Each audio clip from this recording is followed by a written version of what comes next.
আজকের ভিডিওটা আমার একটু অন্যরকম হতে চলেছে। আজ হচ্ছে 8ই জুলাই আর আজ হচ্ছে আমাদের ফ্যামিলি ট্রিপ, সবাই মিলে একসাথে তারাপীঠে যাওয়া। আর এই ট্রিপে টোটাল 15 জন ছিলাম, মানে আমাদের ফ্যামিলি, পিসিদের বাড়ি আর দিদিদের বাড়ি, আর সবাই মিলে একসাথে যাওয়ার মজাটাই কিন্তু আলাদা। আর আমরা গেছিলাম মা তারা এক্সপ্রেসে।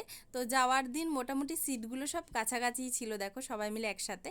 আর তখন ট্রেনটা সদ্য ছেড়েছে, ওই 8টা 14 মিনিট বাজে ঘড়িতে। আর ট্রেন ছাড়ার সাথে সাথেই দেখো বাড়ি থেকে চা করে নিয়ে যাওয়াই হয়েছিল। তো চা খাওয়া শুরু হয়ে গেছে, ওদিকে বাপন সবাইকে চা দিচ্ছে আর পিসি বিস্কুট দিচ্ছে। তো যেহেতু আমারও একটু চায়ের নেশা আছে, চা খেয়ে নিলাম। তখন ব্যান্ডেল জংশনে পৌঁছেছে ট্রেনটা। আর দোকান থেকে অর্ডার দিয়ে কচুরি প্যাকিং করে নিয়ে যাওয়া হয়েছিল, তো সেই কচুরি টিফিন করে নিলাম। কচুরিটা আর খুলে দেখাতে পারলাম না, ট্রেনে শর্ট জায়গা ছিল। আর প্রাকৃতিক দৃশ্য দেখতে দেখতে পৌঁছে গেলাম তারাপীঠে। আর দুপুরে নিরামিষ খাবার খেয়েছিলাম, যেহেতু আমরা সন্ধ্যাবেলা পুজো দেবো সেই দিনকেই, তাই। আর খাবারে ছিল দেখো ডাল, কচু ভাজা, আলু পোস্ত, চাটনি, পাঁপড় আর একটা সবজি দিয়ে তরকারি। তো তারপরে চলে এসেছিলাম রুমে একটু ফ্রেশ হয়ে বিশ্রাম নেব, কারণ বিকালেই আবার বললাম তোমাদের পুজো দেওয়া আছে। আর তখন দাদা এসেছিল ঘরে। আর তখন বাজে দেখো 6:30 পৌনে 7টা মতো।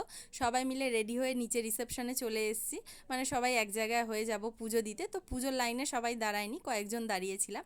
আর লাইনে দাঁড়ানোর সাথে সাথেই দেখো বৃষ্টি শুরু হয়ে গেছে, বিদ্যুৎ চমকাচ্ছিল।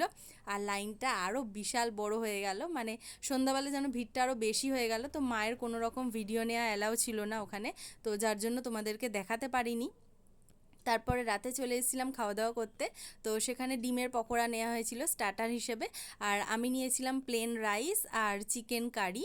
তো চলো আজকের মতো ভিডিওটা এইটুকুই। ভিডিওটা যদি ভালো লেগে থাকে লাইক করো, আর নেক্সট পার্টে দেখা হচ্ছে। টাটা।